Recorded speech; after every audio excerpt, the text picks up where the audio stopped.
പിതാവിൻ്റെയും പുത്രൻ്റെയും പരിശുദ്ധാത്മാവിൻ്റെയും നാമത്തിൽ ആമേൻ. ഇന്ന് ജൂലൈ 13 തിങ്കളാഴ്ച. അമ്മേ പരിശുദ്ധ അമ്മേ, അമ്മേ പരിശുദ്ധ ദൈവമാതാവേ, കൃപാസനത്തിലൂടെ ഞങ്ങൾക്കും ഞങ്ങളുടെ ദേശത്തിനും അമ്മ മധ്യസ്ഥം തേടി തന്ന എല്ലാ അനുഗ്രഹങ്ങൾക്കും കൃപകൾക്കും ഞങ്ങളിപ്പോൾ ഹൃദയം നിറഞ്ഞ നന്ദി പറയുന്നു. അമ്മേ പരിശുദ്ധമ്മേ, ദൈവമാതാവേ, 2004 ഡിസംബർ 7 ഉച്ചകഴിഞ്ഞ് 2:30 കൃപാസനത്തിൽ സംഭവിച്ച അമ്മയുടെ പ്രത്യക്ഷപ്പെടലിനെക്കുറിച്ച് തിരുസഭയ്ക്ക് സമർപ്പിച്ചിരിക്കുന്ന പഠനരേഖകളുടെ മേൽ സഭാത്മകമായ പഠനം ആരംഭിക്കുവാൻ ഞങ്ങൾ പ്രാർത്ഥിക്കുന്നു. അമ്മേ പരിശുദ്ധമേ, ഭൂസ്വർലോകങ്ങളുടെ രാജ്ഞിയായ അങ്ങേയ്ക്ക് ഭൗമസംരക്ഷണത്തിനായി പ്രപഞ്ചപ്രകൃതിയെ തന്നെ തിരുസഭ പ്രതിഷ്ഠിക്കുവാൻ ഈ പ്രത്യക്ഷീകരണം വഴി ഇടയാക്കണമേ. പരിശുദ്ധമേ, ജപമാല മാതാവേ, സകല പ്രാർത്ഥനയോടും ചേർത്ത് ഞങ്ങളിപ്പോൾ പ്രാർത്ഥിക്കുന്ന ഈ കുടുംബത്തിന്റെ പ്രത്യേക നിയോഗം പറ മക്കളെ.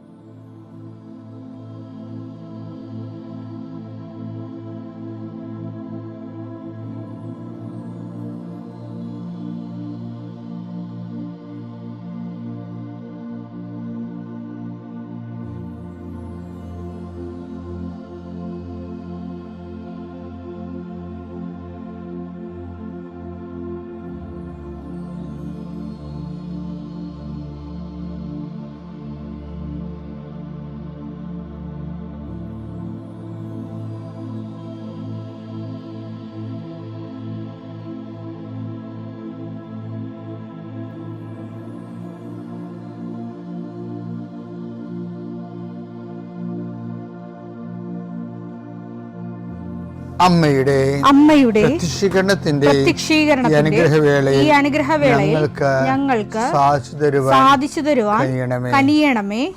ആമേൻ. വിശ്വാസ പ്രമാണം. സർവശക്തനായ പിതാവും ആകാശത്തിന്റെയും ഭൂമിയുടെയും സൃഷ്ടാവുമായ ദൈവത്തിൽ ഞാൻ വിശ്വസിക്കുന്നു. അവിടുത്തെ ഏകപുത്രനും ഞങ്ങളുടെ കർത്താവുമായ ഈശോമിശിഹായിലും ഞാൻ വിശ്വസിക്കുന്നു.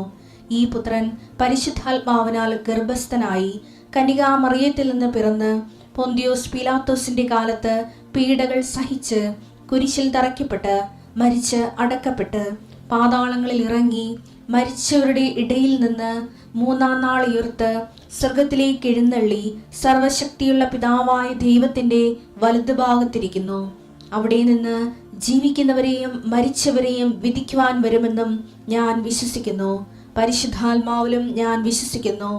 വിശുദ്ധ കത്തോലിക്കാ സഭയിലും പുണ്യവാന്മാരുടെ ഐക്യത്തിലും പാപങ്ങളുടെ മോചനത്തിലും ശരീരത്തിന്റെ ഉയർപ്പിലും നിത്യമായ ജീവിതത്തിലും ഞാൻ വിശ്വസിക്കുന്നു. ആമേൻ. സ്വർഗ്ഗസ്ഥനായ ഞങ്ങളുടെ പിതാവേ, അങ്ങയുടെ നാമം പൂജിതമാകണമേ. അങ്ങയുടെ രാജ്യം വരണമേ. അങ്ങയുടെ തിരുമനസ് സ്വർഗത്തിലെ പോലെ ഭൂമിയിലും ആകണമേ. അന്നു വേണ്ടുന്ന ആഹാരം ഇന്ന് ഞങ്ങൾക്ക് തരണമേ. ഞങ്ങളോട് തെറ്റ് ചെയ്യുന്നവരോട് ഞങ്ങൾ ക്ഷമിക്കുന്നത് പോലെ ഞങ്ങളുടെ തെറ്റുകൾ ഞങ്ങളോടും ക്ഷമിക്കണമേ. ഞങ്ങളെ പ്രലോഭനത്തിൽ ഉൾപ്പെടുത്തരുതേ, തിന്മയിൽ ഞങ്ങൾ രക്ഷിക്കണമേ. ആമേൻ. നന്മ നിറഞ്ഞ മറിയമേ, സ്വസ്തി. കർത്താവ് അങ്ങയുടെ കൂടെ സ്ത്രീകളിൽ അങ്ങ് അനുഗ്രഹിക്കപ്പെട്ടവളാകുന്നു. അങ്ങയുടെ ഉദരത്തിൻ ഫലമായി ഈശോ അനുഗ്രഹിക്കപ്പെട്ടവനാകുന്നു.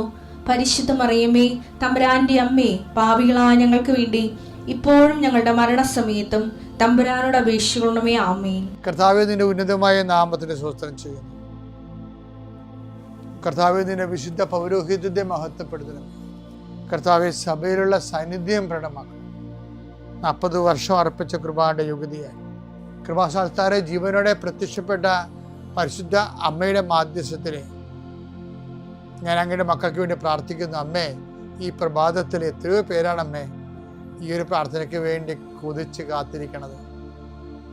അവർക്ക് എവിടെ എന്തെല്ലാമോ കാര്യങ്ങളുണ്ട്. ഇന്ന് അവരുടെ കഴിവിൽ നിൽക്കാത്ത കാര്യങ്ങളുണ്ട്. കർത്താവേ, അങ്ങയുടെ മക്കളുടെ കഴിവിൽ നിൽക്കാത്ത കാര്യങ്ങൾ, ആ കാര്യങ്ങളെ കുറിച്ച് ഓർക്കുമ്പോൾ ഭയവും പേടിയും പ്രയാസവും സങ്കടവും നിരാശയും ഒക്കെ തോന്നുന്ന വിഷയങ്ങൾ, വ്യക്തികൾ, അതെല്ലാം യേശുക്രിസ്തു നാമത്തിൽ ഞാൻ ബന്ധിക്കുന്നു. കർത്താവേ, അങ്ങയുടെ മക്കള് ഇനി സമാധാനത്തിൽ വിട്ടേക്കണമെന്ന് പറഞ്ഞില്ലേ യേശു. ഞങ്ങളുടെ ദാസനെ സമാധാനം, എൻ്റെ രക്ഷ ഞാൻ എൻ്റെ കണ്ണുകൊണ്ട് കണ്ടിരിക്കുന്നു. അങ്ങയുടെ ദാസനെ സമാധാനം വിട്ടേക്ക്.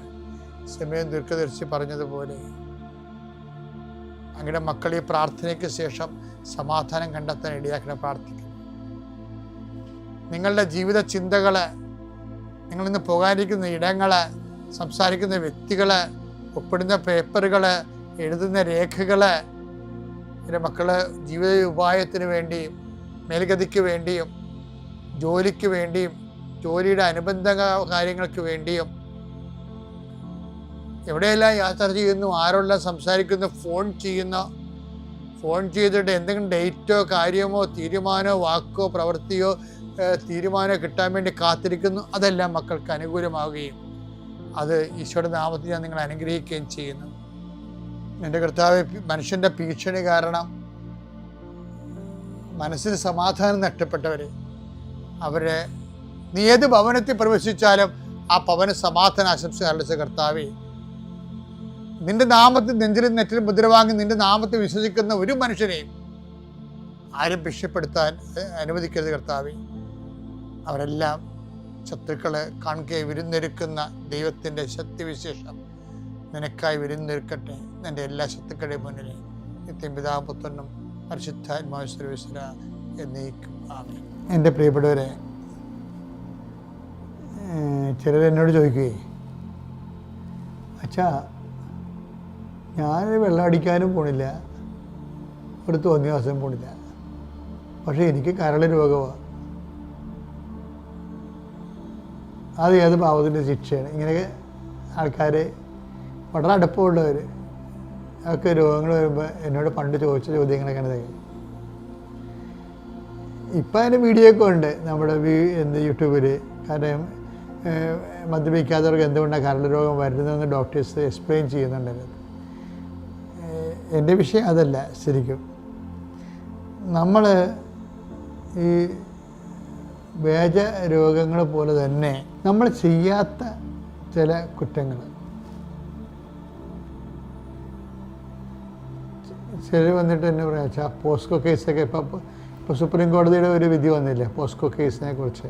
പോസ്കോയുടെ ഈ ഇരയുടെ കംപ്ലൈൻറ്റ് മാത്രം പോരാ, അല്ലെങ്കിൽ അത് അങ്ങനെയുള്ള കംപ്ലൈൻറ്റുകൾ വളരെ വ്യക്തമായ തെളിവായിട്ട് മജിസ്ട്രേറ്റിന് ബോധ്യപ്പെടണം. അല്ലാത്ത പക്ഷം തെളിവുകൾ ഹാജരാക്കാൻ. അപ്പോൾ തെളിവുകൾ ഹാജരാക്കണമെന്നുള്ളത് പണ്ട് നേരത്തെ ഇന്നലെ വരെ ഇല്ലായിരുന്നു. ഇപ്പോൾ പുതിയ സുപ്രീം കോടതിയുടെ പുതിയ നിരീക്ഷണമാണ് തെളിവുകൾ ഹാജരാക്കണമെന്ന്. അപ്പോൾ ചിലരിങ്ങനെ കള്ളക്കേസിൽ പെടുത്തി, ഇപ്പോൾ അമ്മായിയപ്പനെയൊക്കെ പോസ്കോ കേസിൽ പെടുത്തി കഴിഞ്ഞു. അത് മരുമക്കൾ ചെയ്യേണ്ട പരിപാടിയാണ്. അവർ അങ്ങനെയുള്ളവർ വന്ന് എന്നോട് ചോദിക്കുകയും, ഞാനൊരു തെറ്റ് ചെയ്തില്ല അച്ഛാ, എന്ത് പങ്കപ്പാടാണിതെന്ന്. അപ്പോൾ ഇങ്ങനെ നമ്മൾ തെറ്റ് ചെയ്യാതെ കുറേ ആരോപണങ്ങളും കുറേ പങ്കപ്പാടുകളും ഒക്കെ ചില സമയത്ത് നമ്മുടെ ജീവിതത്തിൽ വരും. ഈ നല്ല വിശ്വാസികളാണെങ്കിൽ ഈശോ എന്താ പറഞ്ഞത്? വ്യാജമായി എന്തെങ്കിലും ഒരു ആരോപണം വരുമ്പോൾ ഈശോ എന്താ പറഞ്ഞത്? അപ്പോൾ നിങ്ങൾ ആഹ്ലാദിച്ചുല്ലസിക്കുവിൻ. ആ വചനം എടുത്തേ. മത്തായി 5:11-12.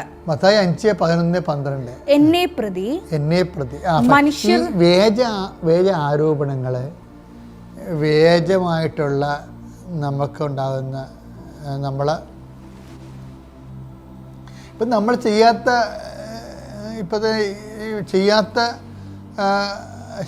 ദുശീലങ്ങൾക്ക് നമുക്ക് ദുശീലം ചെയ്ത ആൾക്കാരുടെ രോഗം തന്നെ ചില ആൾക്കാർക്ക് വരുന്നുണ്ട്. അപ്പോൾ അവർക്ക് ഒരു ഐഡിയ ഇല്ല ഇതെന്ത് എങ്ങനെ വൃത്തിഞ്ഞായിട്ട് ജീവിച്ചിട്ട് ഇങ്ങനെ സംഭവിച്ചല്ലോ എന്ന് ചിന്തിക്കുകയവരുണ്ട്. അപ്പം എനിക്കെന്താ ഇങ്ങനെ സംഭവിച്ചതെന്ന് പറയണവർ ചോദിക്കുന്നവരുണ്ട്. എനിക്കെന്താ ഇങ്ങനെ സംഭവിച്ചത്? മറ്റുള്ളവർക്ക് അങ്ങനെ സംഭവിച്ചപ്പോൾ എനിക്ക് മനസ്സിലായത് അങ്ങനെയായിട്ട് ആയതുകൊണ്ടാണ്. ഞാനെന്താ ഇങ്ങനെ സ്വയം വിസ്തരിക്കുന്ന ആൾക്കാരുമുണ്ട്, അതിന് പരോക്ഷമായി ദൈവത്തെയും വിസ്തരിക്കുന്നവരുണ്ട്. നമുക്കൊരു ആധ്യാത്മിക ജീവിതം ദൈവത്തെ ഒരു വിസ്താരത്തിൽ വികസിപ്പിക്കാൻ പറ്റത്തില്ല. ഈശോ എന്നാ ചെയ്യണത്? ഈ എനർജി കൺവേർട്ട് ചെയ്യണമെന്നാണ് ഈശോ പറഞ്ഞത്. അതാണ് അതിനടുത്ത് 5:11 മത്തായി. എന്നെ പ്രതി അത് ഈശോനെ പ്രതിയാക്കണം. നമ്മളെ പ്രതി വന്ന കാര്യങ്ങളെല്ലാം നമ്മൾ ഈശോനെ പ്രതിയാക്കണം. മനുഷ്യർ നിങ്ങളെ അവഹേളിക്കുകയും പീഡിപ്പിക്കുകയും എല്ലാവിധ തിന്മകളും നിങ്ങൾക്കെതിരെ വ്യാജമായി പറയുകയും ചെയ്യുമ്പോൾ നിങ്ങൾ ഭാഗ്യവാന്മാർ. നിങ്ങൾ ആനന്ദിച്ചാഹ്ലാദിക്കുവിൻ. സ്വർഗത്തിൽ നിങ്ങളുടെ പ്രതിഫലം വലുതായിരിക്കും. അപ്പോൾ ഈ സ്വർഗത്തിലെ പ്രതിഫലം വലുതായിട്ട് നമ്മൾ നിശ്ചയിച്ചു കഴിഞ്ഞാൽ വ്യാജാരോപണങ്ങൾ ഉണ്ടാവും. അത് രണ്ട്, അതായത് ആദ്യം ഉണ്ടാകണത് വ്യാജാരോപണങ്ങളല്ല. ആദ്യം ഉണ്ടാകണത് നിങ്ങൾ ദൈവത്തിന് വിശ്വാസമായത് കാരണം നിങ്ങളുടെ പ്രതിഫലം നിശ്ചയിക്കും ദൈവം. ആ പ്രതിഫലം നിശ്ചയിക്കുമ്പോഴായിരിക്കും നമുക്ക് എക്സ്ട്രാ റെമിറ്റൻസ് കൊടുക്കേണ്ടി വരണത്. എക്സ്ട്രാ റെമിറ്റൻസ് എന്ന് പറഞ്ഞാൽ സ്വാഭാവിക സഹനങ്ങളിലൂടെ കിട്ടത്തില്ല, അസ്വാഭാവിക സഹനങ്ങളിലൂടെ കിട്ടത്തുള്ളൂ. ഈ അസ്വാഭാവിക സഹനങ്ങൾ വരണത് നമ്മൾ ചെയ്യാത്ത കുറ്റത്തിന് ആരോപണം കേൾക്കുമ്പോഴാണ്. പക്ഷേ അത് നമ്മൾ ക്രിസ്തുവിൻ്റെ പേരിലാക്കിയെടുത്താൽ മാത്രമേ അത് കൃപയായി കൺവേർട്ട് ചെയ്തിട്ട് ഈ സ്വർഗത്തിൽ നിങ്ങളുടെ പ്രതിഫലം വലുതായിരിക്കും എന്ന് പറഞ്ഞാൽ ആ വലിയ പ്രതിഫലത്തിന് റെമിറ്റൻസ് കൊടുത്തിട്ട് അത് നമുക്ക് കർത്താവ് നമുക്ക് നമ്മുടെ പേരിലാകത്തുണ്ട്. അതെന്താ ചോദിച്ചാൽ നമ്മൾ ഇപ്പം ഇത്രയും ഞാൻ പറഞ്ഞൊരു കാര്യമാണ് നിങ്ങൾ ശ്രദ്ധിക്കേണ്ടത്. അതായത് ഏതെങ്കിലും കാരണവശാൽ നിങ്ങൾ ചെയ്യാത്ത കുറ്റത്തിന് നിങ്ങൾക്കൊരു ആരോപണം വരുന്നു, ഏതെങ്കിലും കാരണവശാൽ നിങ്ങളുടെ നിങ്ങൾ ചെയ്യാത്ത ശീലത്തിന് നിങ്ങൾക്ക് രോഗം വരുന്നു, ഇതെല്ലാം വ്യാജങ്ങളാണ്. ഇപ്പോൾ വ്യാജമായ എല്ലാത്തരം എന്ന് പറയുമ്പോൾ എന്ത് തരമായാലും വ്യാജമായിട്ടാണ് നിങ്ങളുടെ അടുത്തേക്ക് വരണമെന്നുണ്ടെങ്കിൽ അതെന്ത് ചെയ്യണം? അത് നിങ്ങൾ എന്നെ പ്രതി എന്ന് പറഞ്ഞാൽ ക്രിസ്തുവിനെ പ്രതിയാക്കി കളയണം. നിങ്ങളെ പ്രതി ആകുമ്പോഴാണ് നിങ്ങൾ ക്ഷോഭിക്കണത്, നിങ്ങളെ പ്രതി അല്ലത്. ഇപ്പം കൃപാസനത്തിനെതിരെ 200 പേര് ഒരു ചേട്ടായി ഒരു ഫേസ്ബുക്കിൽ പോസ്റ്റ് എടുത്ത്, ഒരു മന്ത്രി, ജീവിച്ചിരുന്ന മന്ത്രിയുടെ ഫേസ്ബുക്ക് പോസ്റ്റ് എടുത്തിട്ട് കൃപാസനത്തിനെതിരെ അതിലൂടെ ഒരു ആരോപണം ഇട്ട്. അപ്പോൾ അതെല്ലാവരും കയറ്റിപ്പിടിച്ച് അത് വലിയ സമരമായി. ഇവിടെ 200 പേരുടെ ഒരു രാഷ്ട്രീയ സമരം കൊണ്ടായിരുന്നു.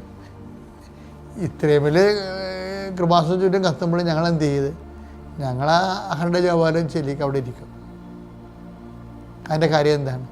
ഈ ആരോപണങ്ങളെല്ലാം ക്രിസ്തുവിൻ്റെയൊക്കെ നമ്മൾ കൺവേർട്ട് ചെയ്ത് കൊടുക്കും. ക്രിസ്തു അങ്ങനെ പറഞ്ഞിട്ടുണ്ട്, വ്യാജമായി എന്തെങ്കിലും വന്നാൽ ഉടനെ നിങ്ങൾ എൻ്റെ അക്കൗണ്ടിലേക്ക് മാറ്റണമെന്നാണ്. പക്ഷേ അതെപ്പോഴും ഓർത്തേക്കണം മക്കൾ. അല്ല, ചെയ്യാത്ത കുറ്റത്തിൽ നമ്മൾ ഇപ്പോൾ ചെയ്യാത്ത കുറ്റത്തിൽ നമ്മൾ ഈ ഭൂമി അങ്ങനെയാണ്, ഈശോയെ പോലും വെറുതെ വിടാഞ്ഞൊരു ഭൂമിയാണെന്ന് ഓർക്കണം. നമ്മൾ എപ്പോഴും ഓർക്കണം. അത് ഈശോയുടെ പേരുള്ള എല്ലാ വ്യാജ ആരോപണങ്ങളില്ലായിരുന്നോ, അത് ഈശോ നമ്മളെ പ്രതിയാണ് അത് ഏറ്റെടുത്തത്. അപ്പോൾ നമുക്കുണ്ടാകുന്ന വ്യാജ ആരോപണങ്ങൾ ഈശോയെ പ്രതി ഏറ്റെടുത്ത് കഴിയുമ്പോൾ എന്ത് പറ്റും? സ്വർഗത്ത് നിങ്ങൾക്ക് പ്രതിഫലം വലുതായിരിക്കും. ഞാൻ തിരിച്ചു പറയുകയാണ്, നമ്മളുടെ പ്രതിഫലം, വലിയ പ്രതിഫലം നമുക്ക് വേണ്ടി ദൈവം നിശ്ചയിച്ച് കഴിയുമ്പോഴാണ് നമ്മളോട് എക്സ്ട്രാ എമൗണ്ട് അടക്കാൻ പറയണത്. അതാണ് ഈ വ്യാജ ആരോപണങ്ങൾ. Thank you.